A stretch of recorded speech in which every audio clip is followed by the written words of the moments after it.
Bienvenidos a su canal Esh Elohim. Hoy estaremos estudiando la Parashat Mishpatim, una sección clave de la Torá donde el Eterno establece leyes que ordenan la vida del pueblo de Israel. Prepárate, toma tus notas y dispone tu corazón, porque veremos cómo la revelación dada en el Sinaí no quedó solo en palabras, sino que se convirtió en justicia, responsabilidad y santidad práctica en medio de la comunidad. La dignidad humana en medio de una sociedad imperfecta. La sección legal que inicia en Éxodo 21 forma parte del llamado Código del Pacto, una colección jurídica que surge inmediatamente después de la revelación en Sinaí. No es casualidad que, tras la manifestación gloriosa del Eterno y la proclamación de los 10 mandamientos, el texto descienda a regulaciones sociales concretas. Esto nos enseña que la espiritualidad bíblica no se limita al culto, sino que se encarna en estructuras sociales reales. Israel no fue llamado a vivir en el vacío, sino dentro de una cultura del antiguo cercano oriente, donde la servidumbre, la desigualdad económica y los conflictos eran parte de la vida cotidiana. Sin embargo, en medio de esa realidad imperfecta, la Torá introduce límites, regulaciones y principios que elevan la dignidad humana. El Eterno no ignora la fragilidad social, la regula. No romantiza el sistema existente, pero tampoco permite su brutalidad sin control.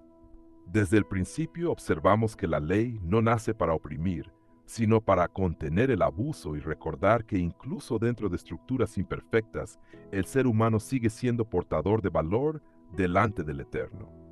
Cuando el texto habla del siervo hebreo que servirá 6 años y saldrá libre al séptimo, introduce un límite temporal que en su contexto histórico era revolucionario.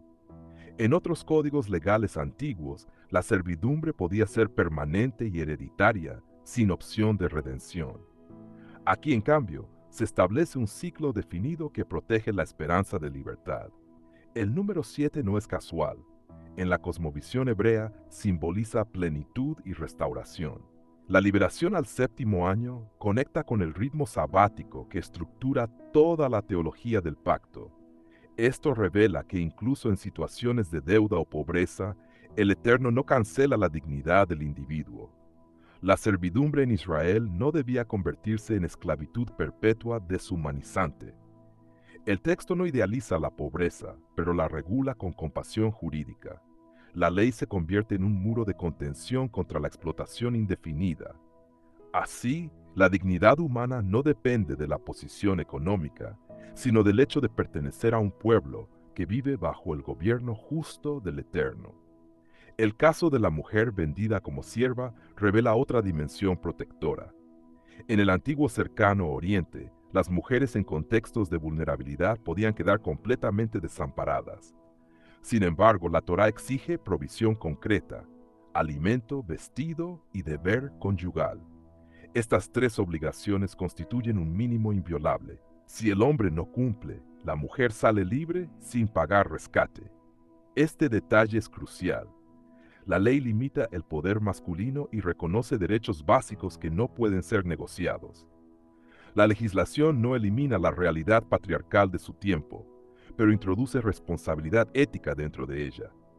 La dignidad no es anulada por la condición social. La mujer no es mercancía descartable. El texto confronta silenciosamente prácticas culturales abusivas al imponer consecuencias. Aquí vemos que la santidad del pueblo no se mide solo en sacrificios, sino en la manera en que se trata al más vulnerable. La justicia del pacto comienza en el hogar y se manifiesta en la protección concreta de quienes tienen menos poder. En los casos de violencia interpersonal, la Torá establece principios de proporcionalidad. Si hay herida pero no muerte, el agresor debe compensar la pérdida laboral y cubrir la sanidad. No se trata de venganza descontrolada, sino de responsabilidad restaurativa. Esta estructura legal introduce un concepto avanzado para su época: la distinción entre intención y accidente. El homicidio premeditado recibe juicio severo, pero el acto no intencional abre espacio para refugio. Esto demuestra que la ley divina no es impulsiva ni arbitraria. Examina motivaciones y circunstancias. La vida humana es tan valiosa que su pérdida no puede tratarse con ligereza, pero tampoco con simplificación injusta. La justicia del Eterno equilibra santidad y discernimiento. En una sociedad donde la sangre podía generar ciclos interminables de venganza tribal, la Torá interrumpe esa espiral y establece límites. La dignidad humana implica que cada caso debe ser tratado con responsabilidad moral y no con furia colectiva. La severidad frente al secuestro y al ataque contra padres subraya otro fundamento. La vida y la estructura familiar son sagradas. El robo de personas recibe pena capital, mostrando que el ser humano no puede ser reducido a objeto de comercio. En un mundo donde la trata existía, esta prohibición es radical. Asimismo, la honra a los padres protege la estabilidad generacional del pacto. La familia es la célula espiritual y social de Israel. Atentar contra ella es atentar contra la continuidad del pueblo santo. Estas normas no deben leerse solo como castigos, sino como declaraciones teológicas. La imagen divina en cada persona exige respeto. La ley no tolera la cosificación del prójimo. En cada regulación se percibe un principio mayor. El Eterno defiende aquello que refleja su imagen. La santidad nacional no puede separarse del reconocimiento práctico del valor humano. En conjunto, este pasaje demuestra que la Torá no surge como simple código civil, sino como expresión del carácter del legislador. El Eterno no establece un ideal abstracto desconectado de la realidad histórica. Interviene en medio de ella para elevarla progresivamente. La dignidad humana no aparece aquí como concepto filosófico, sino como principio jurídico tangible. Cada límite impuesto al poder del amo, cada protección al vulnerable, cada regulación de la violencia, revela que el pacto transforma la estructura social desde adentro. Israel debía mostrar a las naciones que la justicia divina produce orden compasivo.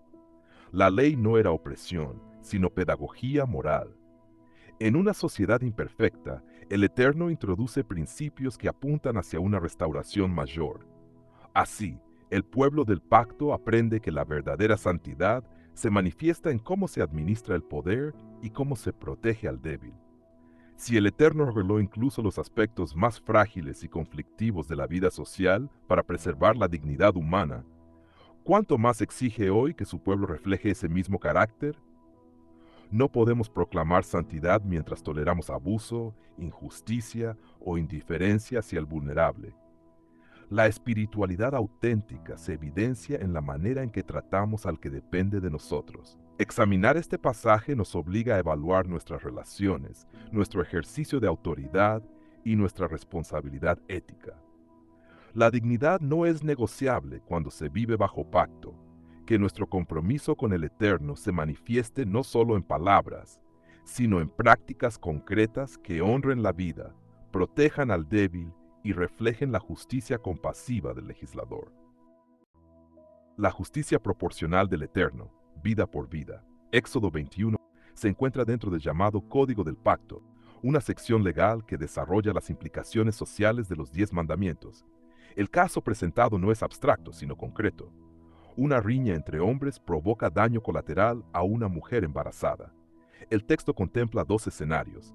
Primero, si hay parto prematuro sin muerte, se impone una multa determinada por el esposo y evaluada por jueces. Segundo, si hay muerte, se aplica el principio de vida por vida. Este marco revela que la Torá no es un código caótico, sino un sistema jurídico estructurado, donde la responsabilidad civil y penal se distingue cuidadosamente. No se trata de venganza espontánea, sino de justicia regulada por autoridades. En el antiguo Cercano Oriente existían leyes similares, como en el Código de Hammurabi, pero la Torá introduce un énfasis particular en la dignidad humana y en la supervisión judicial, evitando represalias privadas desproporcionadas. El texto ha sido debatido ampliamente en la exégesis bíblica, especialmente en torno a la frase «si hubiere muerte». La estructura gramatical sugiere que la vida, sea la de la madre o la del hijo, posee peso jurídico real. En cualquier caso, el principio central es claro. El daño grave exige responsabilidad proporcional. En hebreo, La fórmula Nefesh Tahat Nefesh, vida por vida, establece una equivalencia legal. No implica necesariamente mutilación literal automática. En la práctica jurídica israelita posterior, como reflejan tradiciones rabínicas antiguas, se interpretó muchas veces como compensación equivalente determinada por tribunales. El propósito era frenar la escalada de violencia. Sin este principio, una lesión menor podría provocar represalias mayores. La ley limita la reacción humana, estableciendo un techo moral. La pena no puede exceder el daño causado. Ojo por ojo pertenece al concepto conocido como lex talionis, o ley de retribución proporcional. Lejos de promover crueldad, esta norma introducía equilibrio en una cultura donde la venganza tribal podía devastar familias enteras. En vez de permitir que un agravio desencadenara una guerra interminable, la Torá fija límites claros. Cada expresión, ojo, diente, mano, pie, representa integridad física y funcionalidad en la vida comunitaria. El mensaje es que el cuerpo humano no es trivial, cada parte tiene valor. La justicia del Eterno no minimiza el daño, pero tampoco permite que la ira determine la sentencia. El principio revela que la justicia bíblica es objetiva, medible y supervisada. No se trata de emociones, sino de responsabilidad concreta ante la ley y ante la comunidad. Además, el pasaje subraya la protección de los más vulnerables. Una mujer embarazada en medio de una riña masculina representa fragilidad social. La ley interviene precisamente allí donde el poder físico podría imponerse sin consecuencias. Esto revela una ética donde la vida inocente es resguardada por el orden jurídico. En comparación con otras legislaciones antiguas que diferenciaban castigos según clase social, la Torá presenta un principio más universal. El daño corporal no es relativo al estatus económico, sino al valor intrínseco de la persona. De esta manera, la justicia proporcional también es justicia protectora. El Eterno no es indiferente ante la violencia accidental. Incluso el daño no intencional exige reparación. ¿Cómo aplicar hoy este mandamiento? No vivimos bajo un sistema teocrático israelita, pero el principio moral permanece vigente. La justicia debe ser proporcional, imparcial y regulada. En un mundo donde la cultura digital amplifica conflictos y las reacciones suelen ser extremas, la lex talionis nos recuerda que la respuesta debe corresponder al agravio, no superarlo. En el ámbito legal moderno, este principio se refleja en la proporcionalidad penal. En el ámbito personal, significa rechazar la revancha y someter nuestras reacciones a estándares éticos. También implica valorar la vida humana desde su etapa más vulnerable y reconocer la responsabilidad social en situaciones de violencia. Finalmente, este texto nos confronta con una verdad incómoda. El daño tiene consecuencias. La justicia del Eterno no es sentimentalismo, es rectitud concreta. Cada acción produce efectos reales en cuerpos reales y familias reales. La proporcionalidad no elimina la gravedad del pecado, la mide. La Torá enseña que el orden social requiere límites claros. Sin justicia, la compasión se vuelve débil. Sin límites, la libertad degenera en abuso. El equilibrio entre responsabilidad y misericordia es parte del carácter mismo del Eterno. Este pasaje nos invita a examinar cómo respondemos ante el daño. ¿Reaccionamos con exceso, con indiferencia o con justicia equilibrada? La justicia proporcional nos desafía a abandonar la cultura de la exageración y abrazar la responsabilidad. También nos recuerda el valor sagrado de cada vida y la necesidad de sistemas que protejan al vulnerable. Hoy no aplicamos literalmente ojo por ojo, pero sí estamos llamados a vivir bajo el principio de equidad, autocontrol y respeto por la dignidad humana. Reflexionemos si nuestras decisiones, palabras y juicios reflejan la medida justa del Eterno o si permitimos que la ira dicte nuestras respuestas. El Eterno, defensor del vulnerable. El mandato de Éxodo capítulo 22, versos 22 al 24, se encuentra dentro del llamado Código del Pacto, una sección legal que regula la vida social de Israel después de la revelación en Sinaí. No es una simple norma moral aislada, es legislación que revela el carácter del Eterno. La viuda y el huérfano representan en el mundo antiguo a los sectores estructuralmente desprotegidos. En una sociedad patriarcal y agraria, la cobertura económica y jurídica dependía del varón cabeza de familia. Sin esposo ni padre, estas personas quedaban expuestas a explotación, pobreza y abuso legal. Por eso el texto no dice simplemente ayúdalos, sino no los aflijas. El verbo hebreo implica oprimir, humillar o aprovecharse de su vulnerabilidad. La prohibición no es sentimental, es jurídica. El Eterno establece un cerco legal alrededor del débil, mostrando que la justicia del pacto no se mide por cómo se trata al fuerte, sino por cómo se protege al indefenso. El texto avanza con una advertencia solemne. Si tú llegas a afligirles y ellos clamaren a mí, ciertamente oiré yo su clamor. Aquí aparece una dimensión teológica central. El cielo escucha el sufrimiento social. No se trata de una frase poética, sino de una declaración de gobierno moral. El mismo verbo clamar conecta con Éxodo capítulo 2, donde Israel clamó bajo la opresión egipcia y el Eterno oyó. Ahora la advertencia es clara. El que fue oprimido no puede convertirse en opresor. La memoria de la redención debe producir ética. El Eterno se presenta como juez activo, no indiferente.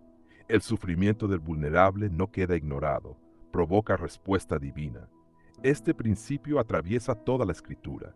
El juez de toda la tierra actúa cuando la injusticia alcanza a quienes no tienen defensa humana.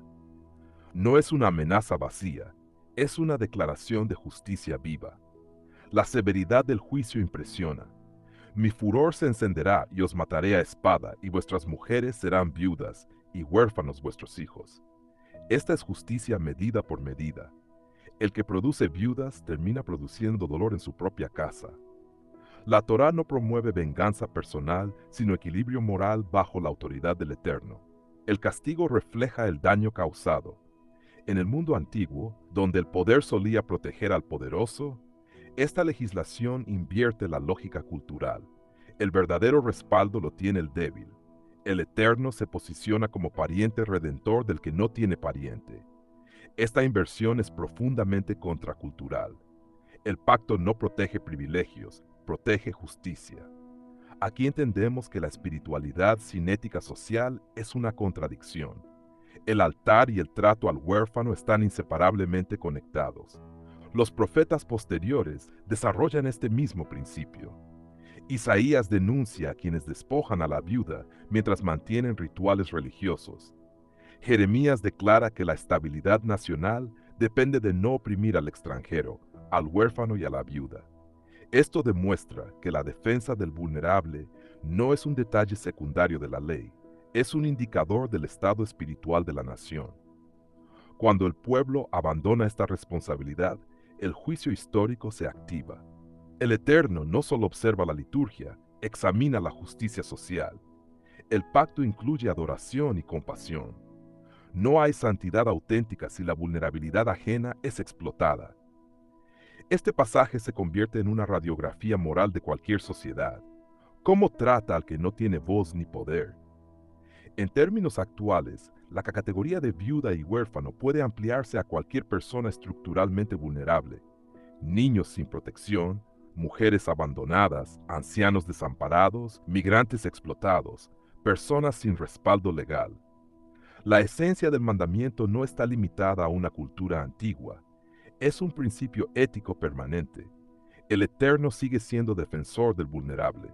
La pregunta no es si practicamos rituales, sino si reflejamos su carácter en nuestras relaciones.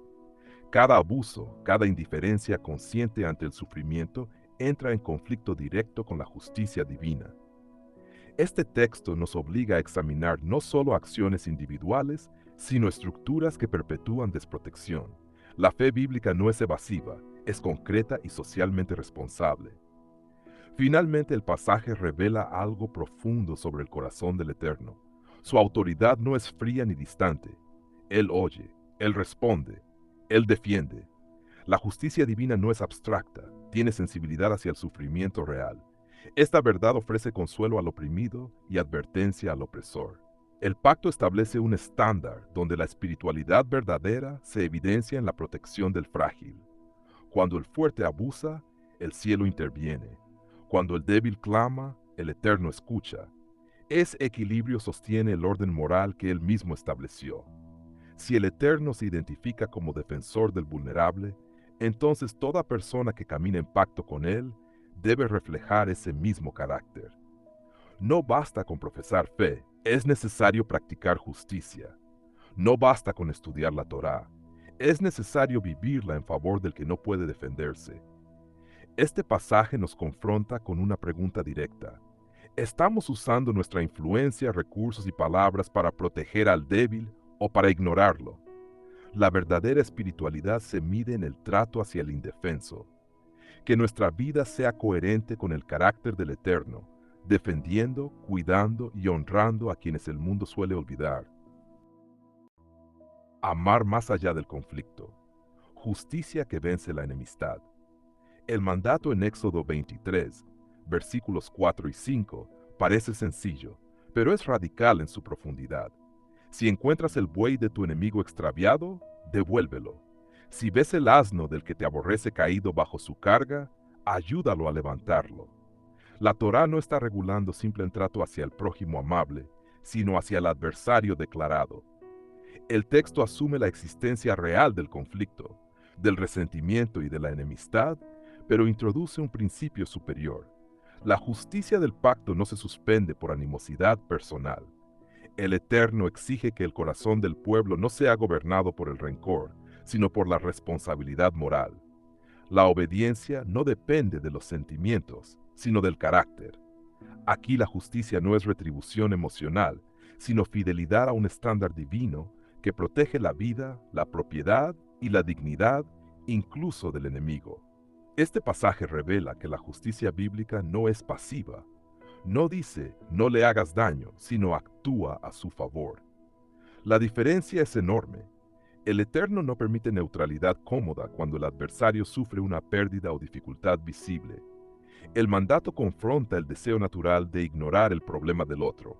Dejar el animal extraviado sería fácil. Pasar de largo ante la carga caída sería tentador. Pero la Torá obliga a intervenir. La enemistad no cancela la obligación ética. Esto transforma la comprensión de justicia. No es simplemente castigar el mal, sino impedir que el mal del corazón eche raíces más profundas. El Eterno está formando un pueblo cuya santidad se manifiesta en acciones concretas que rompen la lógica del odio y la venganza. Además, el texto ataca directamente el ciclo destructivo del conflicto. En sociedades antiguas, como también hoy, las disputas podían escalar rápidamente hacia represalias prolongadas. Pero devolver el animal del enemigo o ayudarle con su carga introduce una interrupción inesperada en esa dinámica. Es un acto que desarma moralmente al adversario. No garantiza reconciliación inmediata, pero crea la posibilidad de restauración. La justicia del pacto busca preservar el tejido comunitario, incluso en medio de tensiones. Amar más allá del conflicto no es sentimentalismo, es estrategia divina para preservar la cohesión social y reflejar el carácter del Eterno, quien hace salir el sol sobre justos e injustos. Este principio encuentra eco profundo en la enseñanza de Yeshua, cuando dijo, amad a vuestros enemigos y orad por los que os persiguen. No estaba introduciendo una ética nueva desligada de la Torá. Estaba llevando a su plenitud un principio ya sembrado en ella. El mandato de ayudar al enemigo en su necesidad es la semilla. La enseñanza de Yeshua es el fruto maduro. La justicia que vence la enemistad no es debilidad, sino manifestación de una autoridad espiritual superior. Amar al enemigo no significa aprobar su maldad, sino negarse a permitir que su mal defina nuestro comportamiento. Así, la obediencia se convierte en testimonio del reino. También es importante notar que el texto apela a la acción concreta y tangible. No se trata de emociones internas únicamente, sino de actos verificables: devolver, levantar, ayudar. La espiritualidad bíblica no es abstracta. El Eterno mide la fidelidad en decisiones prácticas cuando nadie aplaude. El enemigo no espera tu ayuda. Precisamente por eso tu ayuda tiene poder moral. Amar más allá del conflicto exige dominio propio, memoria del pacto y conciencia de que representamos al Eterno en cada interacción. La verdadera justicia no depende de la reciprocidad, depende de la obediencia. Finalmente, este pasaje nos obliga a examinar nuestras actitudes actuales. Tal vez no tenemos bueyes ni asnos, pero sí oportunidades de actuar con integridad frente a quienes nos han ofendido. La justicia del pacto nos llama a responder en rectitud, incluso cuando la carne exige indiferencia. El Eterno no construye su pueblo sobre emociones cambiantes, sino sobre obediencia constante. Amar más allá del conflicto es reflejar el gobierno del cielo en la tierra. Pregúntate hoy, ¿he permitido que la enemistad determine mis acciones? ¿He usado el silencio, la indiferencia o la pasividad como formas encubiertas de venganza? El llamado del Eterno es claro. La justicia verdadera vence la enemistad mediante actos concretos de bien. Yeshua mostró que el amor al enemigo no es teoría, sino práctica redentora. Si queremos representar el carácter del Eterno, debemos estar dispuestos a levantar la carga incluso del que nos hiere. Allí comienza la verdadera santidad. El año de la confianza, descansar para que el Eterno provea. El mandamiento establece: 6 años sembrarás tu tierra y recogerás su cosecha, mas el 7º año la dejarás libre. Este precepto introduce el principio de la Shemitah, el año sabático agrícola. En el contexto del antiguo Cercano Oriente, donde la supervivencia dependía directamente del rendimiento del suelo, dejar la tierra sin cultivar durante un ciclo completo parecía económicamente irracional. Sin embargo, la Torá no presenta esta orden como sugerencia ecológica, sino como acto de obediencia espiritual. El descanso de la tierra era una declaración pública de que Israel no vivía únicamente por su esfuerzo, sino por la provisión del Eterno. Exegéticamente, el texto conecta el ritmo laboral con la soberanía divina: 6 años de trabajo humano seguidos por 1 año de renuncia productiva. El agricultor debía confiar en que la bendición acumulada en los años anteriores sería suficiente. Así, el año 7º se convertía en una escuela nacional de fe. El texto continúa indicando que lo que creciera espontáneamente sería para los pobres del pueblo y aún para las bestias del campo. Este detalle revela que el año sabático no solo trataba de descanso, sino de redistribución. La tierra, al no ser explotada intensivamente, producía de manera natural, y ese fruto no pertenecía exclusivamente al propietario. La Torá rompe aquí la noción de propiedad absoluta. El dueño del campo no podía cercar el crecimiento espontáneo para sí mismo. El descanso agrícola se convertía en provisión social. La exégesis muestra que la economía del pacto incluía mecanismos estructurales para evitar la acumulación perpetua y la marginación. El Eterno vincula la confianza en Él con la justicia hacia el vulnerable. Descansar no era pasividad, era permitir que la bendición circulara. En términos espirituales, el año sabático enseñaba que la verdadera prosperidad no consiste en almacenar indefinidamente, sino en participar en el diseño divino de generosidad. Históricamente, la práctica de dejar descansar la tierra también tenía efectos agronómicos. Los ciclos de reposo restauran nutrientes y reducen el agotamiento del suelo. Aunque el texto no lo presenta en términos científicos modernos, la sabiduría implícita coincide con principios agrícolas comprobados. Sin embargo, el fundamento del mandamiento no es meramente técnico, sino teológico. Israel debía recordar que la tierra pertenecía al Eterno. Otros textos de la Torá declaran explícitamente que el pueblo era extranjero y forastero ante él. La Shemitah reafirmaba esa verdad. Nadie es dueño absoluto, solo administrador temporal. Cuando el hombre se apropia de lo que en última instancia pertenece al Creador, surge la opresión y la explotación. El año de la confianza desmantelaba esa ilusión de control total. Cada 7º año, la nación debía reconocer públicamente que su sustento provenía del cielo y no exclusivamente de sus manos. Espiritualmente, este mandamiento confronta nuestra obsesión con la productividad continua. Vivimos en sistemas que glorifican el rendimiento ininterrumpido, la acumulación y la expansión constante. El año sabático contradice esa mentalidad. Enseña que hay momentos en los que obedecer significa detenerse. Descansar se convierte en acto profético contra la ansiedad económica. Confiar en el Eterno implica aceptar límites y ritmos establecidos por Él. No todo crecimiento depende de nuestra intervención constante. Hay temporadas en las que debemos permitir que el Eterno obre sin manipulación humana. Esta verdad tiene aplicación directa en nuestras finanzas, ministerios y proyectos personales. El descanso sabático revela que el sustento no proviene de la hiperactividad, sino de la bendición divina. Cuando no descansamos, declaramos implícitamente que todo depende de nosotros. Cuando obedecemos el ritmo del Eterno, confesamos que Él es la fuente. El año de la confianza también enseña sensibilidad hacia los más débiles. El texto menciona explícitamente a los pobres y a los animales del campo. El diseño divino integra justicia social y cuidado de la creación. No se trata solo de espiritualidad interior, sino de impacto tangible. La provisión del Eterno incluye a aquellos que no poseen tierras ni recursos propios. En una cultura agrícola, la tierra era poder económico. Al abrir el campo durante el séptimo año, el propietario reconocía que su abundancia debía beneficiar a otros. Esta dinámica impide la idolatría del capital. En la práctica contemporánea, el principio nos desafía a estructurar nuestras vidas de manera que haya espacio para la generosidad sistemática, no ocasional. El descanso se convierte en plataforma de misericordia. Confiar en el Eterno implica permitir que lo que tenemos sirva a un propósito mayor que nuestro interés personal. Finalmente, el año sabático apunta a una dimensión más profunda, el descanso escatológico y la plenitud futura.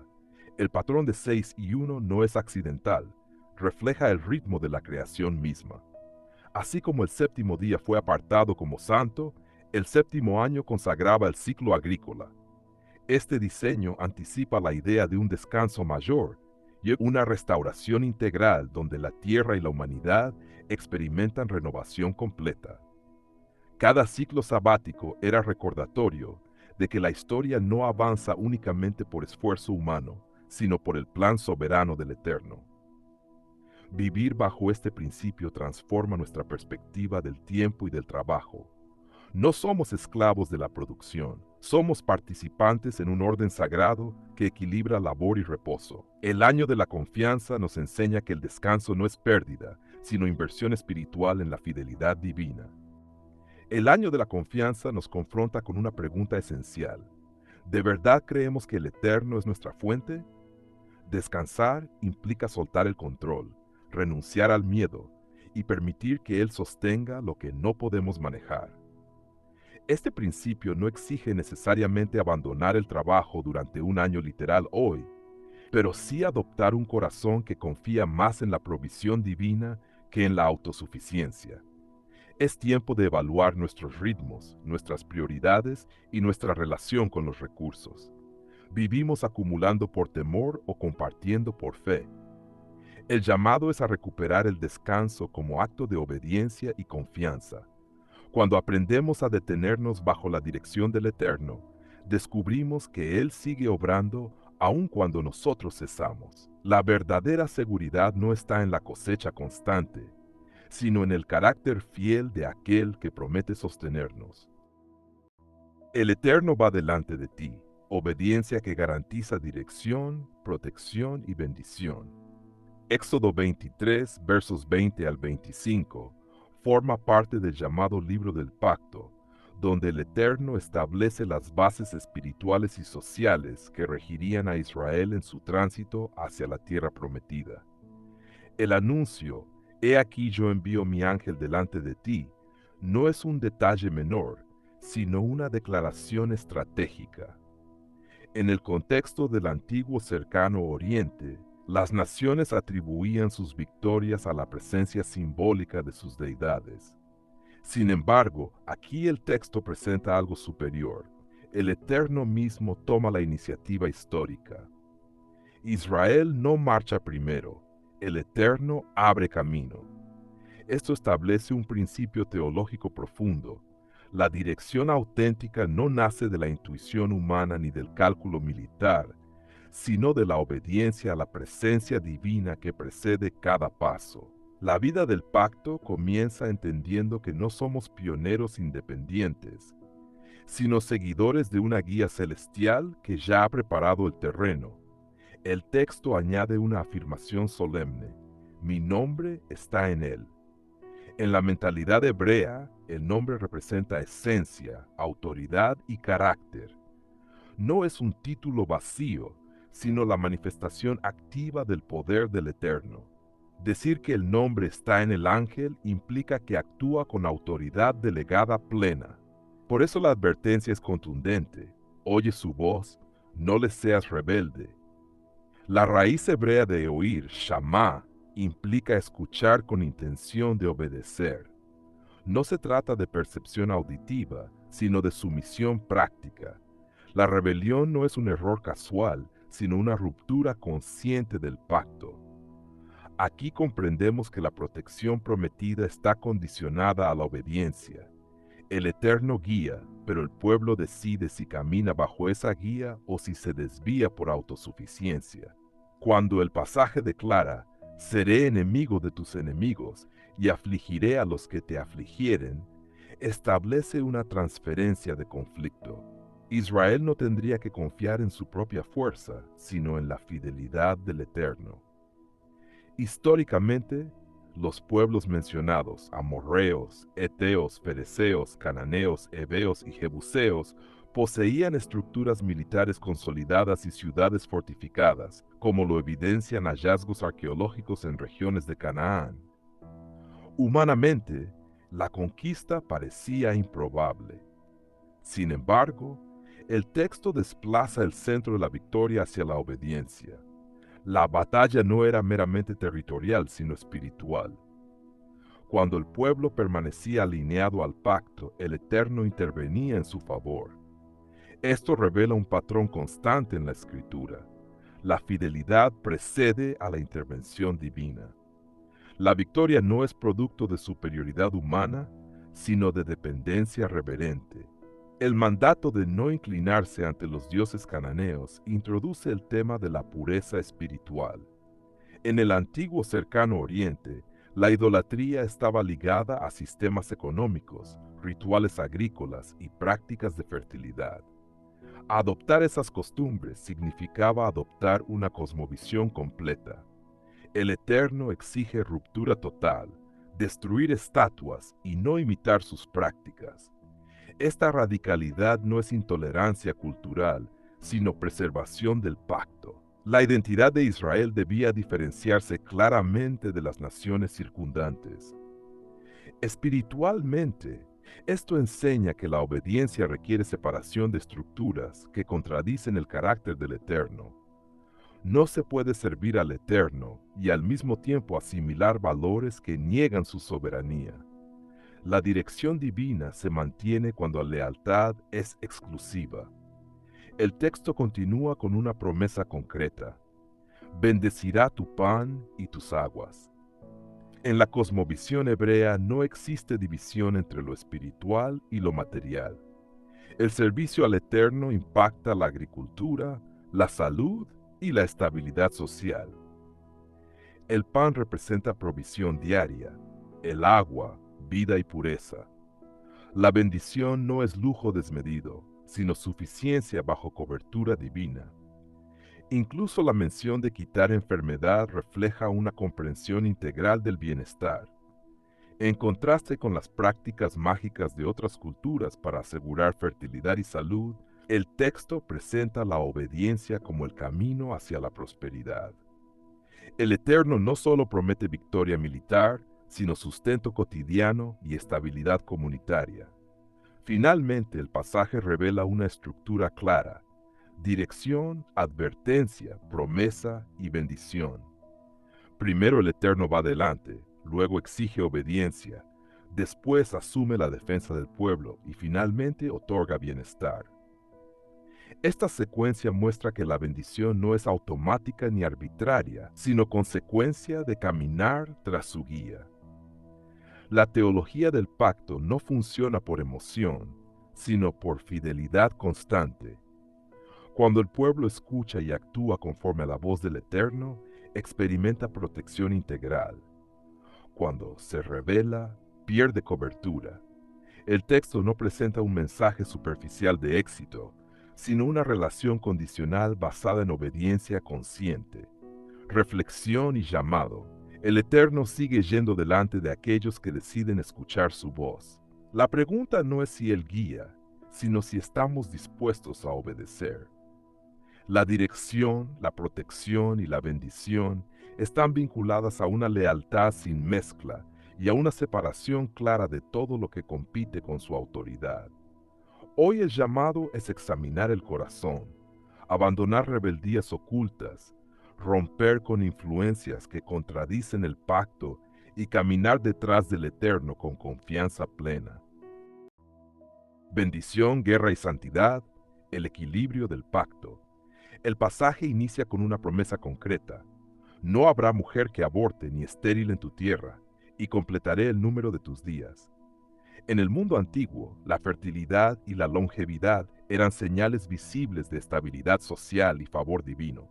No se trataba solo de tener hijos, sino de garantizar continuidad, economía agrícola y defensa comunitaria. El Eterno está diciendo que su pacto no es abstracto, toca la vida diaria, la familia, la salud y el futuro. La espiritualidad bíblica no separa lo sagrado de lo cotidiano.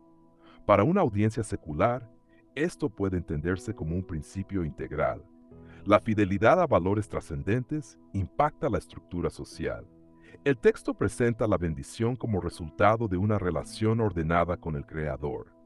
No es magia ni superstición, es coherencia entre convicción y conducta. El pacto propone que cuando una comunidad alinea su ética con el propósito divino, su estabilidad se fortalece. Luego el texto habla de guerra y de intervención directa. Enviaré mi terror delante de ti. En el antiguo cercano oriente, cada nación atribuía sus victorias a su Dios. Aquí el mensaje es claro. La fuerza decisiva no sería la capacidad militar de Israel, sino la acción del Eterno. Incluso menciona la avispa, una imagen que muchos estudiosos entienden como símbolo de desestabilización previa del enemigo. Esto revela un principio estratégico. Antes de que el pueblo avance, el terreno ya ha sido preparado. Espiritualmente, la enseñanza es que no todo depende del esfuerzo humano. Hay procesos invisibles que preceden los resultados visibles. Para el lector contemporáneo, esto puede traducirse como la comprensión de que hay dinámicas que operan más allá de nuestra percepción inmediata. El texto no glorifica la violencia. Muestra que la seguridad del pueblo estaba ligada a la fidelidad al pacto, no a su agresividad. Sin embargo, el punto más interesante aparece cuando el Eterno aclara que no expulsará a los pueblos en un solo año. Esto rompe la expectativa de soluciones instantáneas. La razón es práctica. Si la tierra queda vacía demasiado rápido, las fieras la ocuparían. Es un argumento ecológico y demográfico. El crecimiento debía ser proporcional a la capacidad del pueblo para administrar el territorio. Aquí vemos un principio profundo. El progreso sostenible es gradual. La impaciencia puede producir vacío y el vacío genera caos. En términos actuales podemos decir que la madurez debe acompañar la expansión. El Eterno no solo promete resultados, diseña procesos responsables. Este detalle revela que la espiritualidad bíblica no es impulsiva ni desordenada. Es estratégica, progresiva y realista. La conquista no era solo geográfica, era formativa. Después se establecen límites territoriales claros, del Mar Rojo hasta el Eufrates. En la antigüedad, los límites definían identidad y soberanía. No tener fronteras claras significaba vulnerabilidad. El texto muestra que el Eterno no solo entrega territorio, también define su extensión. Esto enseña que la bendición tiene marco. Sin límites, incluso lo bueno se distorsiona. Para una mentalidad contemporánea, esto puede entenderse como la importancia de definir principios y fronteras éticas. La prosperidad sin estructura termina en abuso. La expansión sin identidad termina en confusión. El pacto no es simplemente recibir, es aprender a administrar lo recibido. La tierra prometida no era un espacio sin reglas, era un territorio bajo la autoridad del Eterno. El orden forma parte de la bendición. El clímax del pasaje no está en la victoria militar, sino en la advertencia. No harás alianza con ellos, ni con sus dioses. En el mundo antiguo, Hacer alianza implicaba reconocer autoridad espiritual y cultural. El mayor peligro no era perder una batalla, sino adoptar valores contrarios al pacto. Aquí el texto se vuelve profundamente relevante. Las alianzas culturales pueden parecer inofensivas, pero lentamente transforman la identidad. El Eterno advierte que la convivencia con sistemas idolátricos terminaría siendo tropiezo. La idolatría, más que una estatua, es un sistema de lealtades que desplaza la prioridad del Creador. El mensaje es claro: la prosperidad externa pierde sentido si se corrompe la fidelidad interna. La santidad no es aislamiento, es coherencia. En conjunto, el pasaje presenta un equilibrio: bendición material, protección frente a amenazas y exigencia de lealtad exclusiva. No es un discurso religioso aislado, es un modelo integral de sociedad.